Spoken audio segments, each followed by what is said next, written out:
So you may have seen the Chris Wallace, Donald Trump interview. It aired yesterday, Sunday. It was taped on Friday in the patio outside of the Oval Office in Washington, D.C. It ran 40 minutes.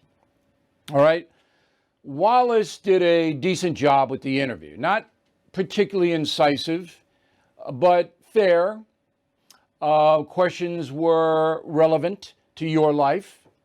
I would have done it differently, but obviously anybody would have done it differently. You don't mimic. But we'll go through.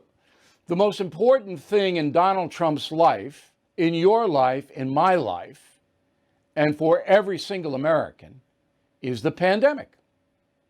And that was what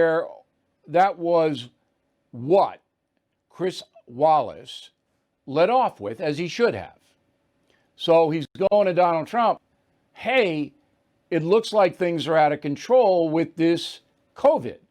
And here's what the president said. Cases are up because we have the best testing in the world, and we have the most testing. No country has ever done what we've done in terms of testing. We are the envy of the world, they call, and they say the most incredible job anybody's done is our job on testing, because we're going to very shortly be up to 50 million tests. You look at other countries, they don't even do tests. They do tests if somebody walks into the hospital, they're sick. But testing is not the reason for the spread of the pandemic this summer. It is not.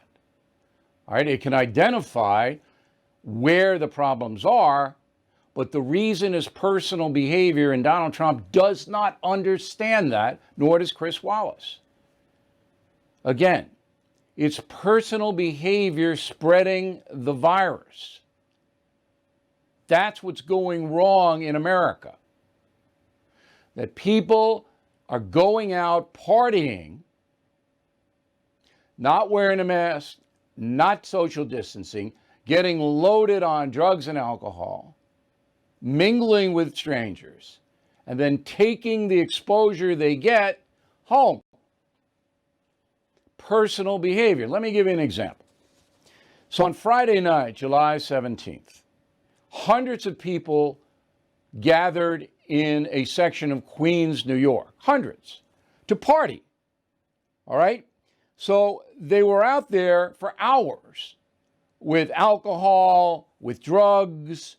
They're all over the place. This is in Astoria, Queens, at 28th Avenue and Steinway Street, if you know the city.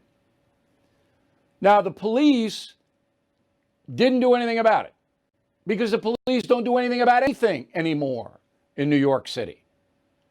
What was once the best department on earth is now a shattered institution because of Andrew Cuomo, the governor of the state, Bill de Blasio, the mayor, and the police commissioner, Dermot Shea. Those three have destroyed the department. So the cops, what are they going to do? Now, they gave out some double parking tickets. They had bullhorns, you got to go home. Nobody went home. And then the next night, Saturday, they came out again. Now, what do you think is going to happen in New York City with literally thousands of people doing that? They're all going to go home. They take public transportation. They're all over the place. What do you think's going to happen 10 days from now? Boom. That happened in Florida. It happened in Texas. It happened in Arizona. It's happening in California. If you go into groups with strangers, you will carry the virus. There's a good chance you'll carry it. Personal behavior. Trump can't do anything about it. Nobody can. Cops aren't going to arrest you. Maybe you'll get a ticket, but probably not. That's what's happening.